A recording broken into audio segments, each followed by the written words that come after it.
Buen día, mi equipo está conformado por Jesús, Andrea, Andrés, Fernanda y su servidora Paulina. El día de hoy le vamos a presentar la sentencia 166-2021, despido, lactancia, estabilidad laboral. Empezaremos con los principios rectores con mi compañero Andrés. Bien, de acuerdo a los principios que se reflejaron en esta sentencia, primero está el principio de competencia. El Tribunal Federal Laboral de Asuntos Individuales en el Estado de Durango se declaró competente por razón de materia y territorio, con fundamento en lo dispuesto en los artículos 123 en el apartado A. Y de acuerdo al principio de igualdad procesal, con fundamento en el artículo 17 de la Constitución y el artículo 685 de nuestra Ley Federal de Trabajo, el juez garantizó que ambas partes tuvieran la oportunidad de ofrecer pruebas y alegar, pero se reconoció la posición de desventaja de la trabajadora frente a la empresa. El principio de tutela efectiva y acceso a la justicia, con fundamento en los artículos 1 y 17 de la misma Constitución, se aplicó mediante la valorización oficiosa y reforzada de las pruebas y el deber de juzgar con perspectiva de género, garantizando una resolución justa y no formalista. De acuerdo al principio de veracidad material, con fundamento en el artículo 841 de nuestra Ley Federal de Trabajo, el juez no se conformó con las manifestaciones formales y ordenó una diligencia de verificación de documentos para cerciorarse del contenido de los recibos de nómina. El principio de la carga probatoria, el juez impuso al patrón la obligación de probar la inexistencia del despido y las condiciones laborales, al atender mejores medios para hacerlo. Si no lo acredita, se presumirán ciertos los hechos de la trabajadora, con fundamentos en el artículo 784 de la Ley Federal de Trabajo y una jurisprudencia segunda, 66-2017 y P-1-95. El principio de inmediación y de concentración, se observó en las audiencias preliminares de juicio, donde se desahogaron todas las pruebas y se escucharon los alegatos en una sola secuencia procesal, garantizando la oralidad y la inmediatez.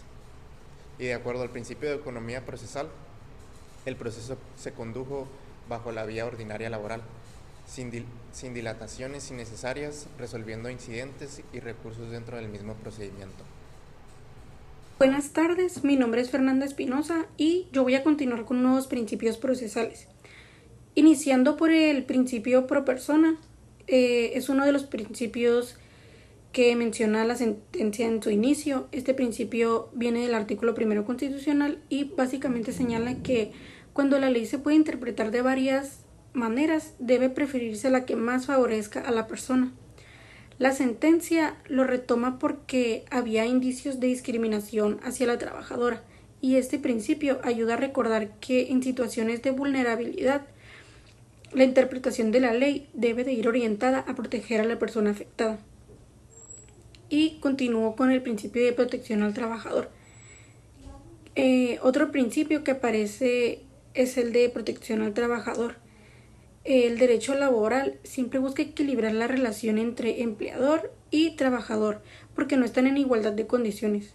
En la sentencia se menciona que la trabajadora fue despedida durante su periodo de lactancia, y este principio sirve para reforzar la idea de que en estos casos la ley otorga una protección especial, aunque no está literalmente en la Ley Federal del Trabajo. Pues se menciona que ante duda debe prevalecer la interpretación más favorable al trabajador y es por eso que se hace referencia a él. Continúo con el principio de igualdad y no discriminación, que también se incluye este principio en la sentencia y pues señala que nadie puede ser tratado de manera desigual por razones como el embarazo, la maternidad o la lactancia. En el caso, la sentencia destaca que despedir a una mujer por razones relacionadas con su maternidad constituye discriminación, y al mencionarlo se recalca que las trabajadoras tienen derecho a ejercer la maternidad sin que esto afecte su estabilidad laboral. Bueno, continúo con el principio de estabilidad en el empleo. Otro de los principios que menciona la sentencia es el que les acabo de mencionar, que es la estabilidad en el empleo. Este principio reconoce que las personas trabajadoras tienen derecho a conservar su empleo mientras cumplan con sus obligaciones laborales. Si un despido no está justificado, como sucedió en este caso, la ley protege al trabajador con la posibilidad de una indemnización o la reinstalación. La sentencia lo menciona para dejar claro que el despido carecía de fundamento y afectó un derecho básico de cualquier trabajador. Y continuó con el principio de veracidad y valoración de las pruebas.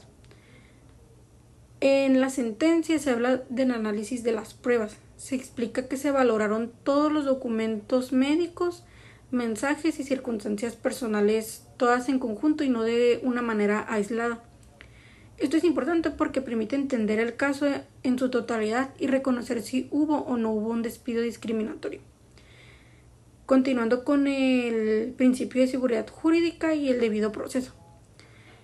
Pues esta sentencia también hace referencias al debido proceso.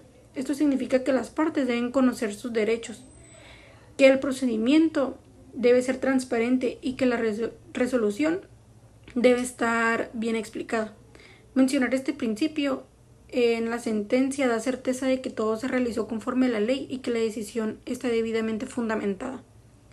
Y pues termino con el principio que es la perspectiva de género. Finalmente la sentencia aplica la perspectiva de género y pues este principio es más bien como una obligación constitucional y de diversos tratados internacionales. La perspectiva de género permite entender cómo la trabajadora está en una situación de vulnerabilidad por ser una madre lactante y ayuda a identificar si hubo estereotipos o tratados diferenciados que afectarán sus derechos. Al mencionarlo, la sentencia muestra que el análisis se hizo considerando las desigualdades que enfrentan muchas mujeres en el ámbito laboral.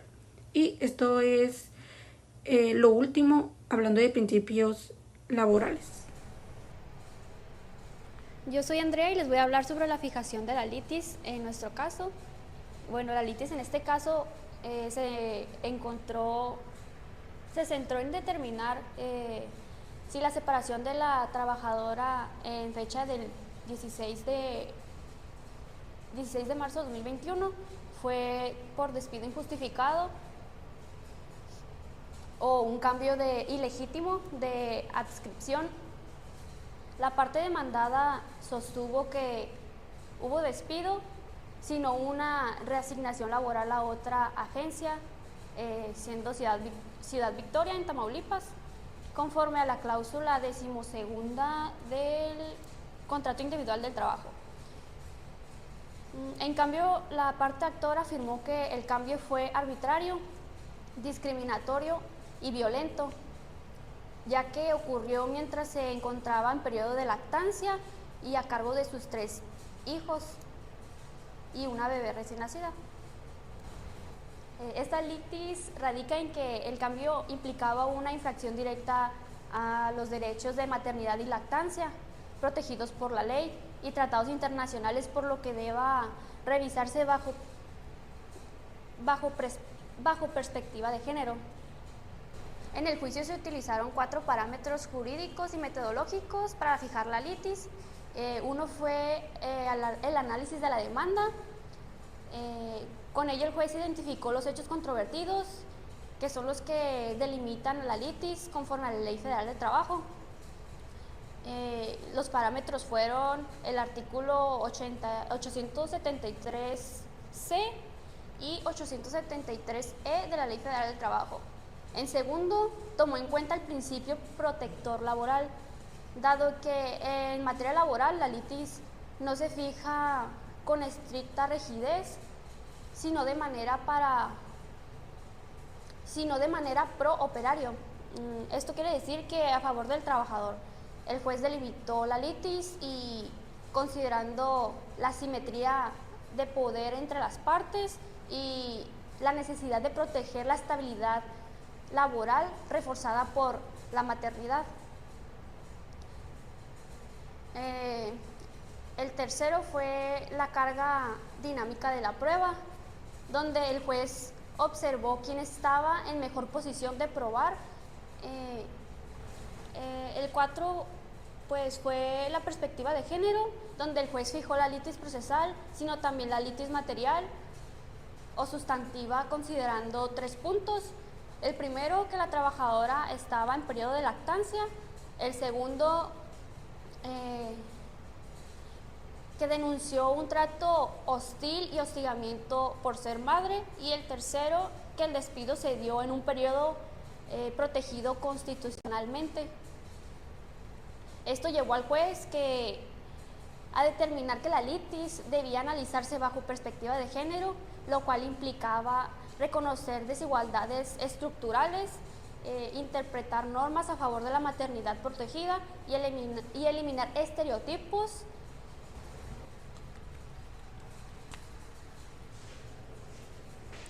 Bueno, yo les voy a hablar sobre los hechos controvertidos, que primero que nada tenemos el salario, segundo tenemos el despido y por tercero tenemos la existencia del hostigamiento o discriminación por maternidad. Para después nos pasamos a los medios de prueba, que primero vamos a hablar sobre las pruebas admitidas y desahogadas. Como primero tenemos el contrato individual del trabajo, que se acreditó con la relación laboral de 2017 y la cláusula que permitía el cambio de adscripción. En segundo tenemos el correo electrónico del 9 de marzo de 2021, que con esto acreditó que la trabajadora fue notificada del cambio de adscripción antes del 16 de marzo. No acreditó consentimiento válido ni condiciones adecuadas para su traslado. Como tercero tenemos el acta administrativa del 16 de marzo de 2021, que con esto acreditó que la parte actora acudió ese día a la oficina, pero esta no demostró abandono del trabajo ni negativa justificada. Después, cuarto, tenemos el recibo de nómina, que con esto acreditó los pagos realizados y las deducciones al fondo de ahorro, lo que sirvió para condenar a la devolución de esa cantidad. Y por último tenemos el certificado médico y constancias de nacimiento de su bebé, que con esto evidentemente pues acreditaron que la trabajadora se encontraba efectivamente en un periodo de lactancia. El juez ordenó una diligencia especial para la verificación documental de los recibos y de nómina y valoró las pruebas documentales bajo el principio de verdad material, privilegiando la protección a la maternidad sobre formalidades contractuales. Luego, pasamos a las pruebas que no se admitieron o fueron ineficaces en este caso, que fue que se desestimó la defensa del patrón sustentada en el ofrecimiento de trabajo, es decir, la reinstalación. El juez pues consideró que conforme a la jurisprudencia 2024-31-7, ese ofrecimiento pierde valor probatorio cuando el despido sucede durante el embarazo o la lactancia, ya que el patrón tiene la carga de probar la ausencia de discriminación. Luego, en las diligencias, tenemos que el juez no ordenó ninguna, sin embargo, aplicó una metodología especial de análisis con perspectiva de género y darle vista al órgano interno de control para investigar violencia laboral. Bueno, ahora para finalizar, mi compañera Paulina les va a hablar sobre la resolución que el juez declaró. El juez declaró procedente la acción de despido injustificado, condenando a la empresa demandada a pagar, primero, la indemnización constitucional hasta 3 meses de salarios.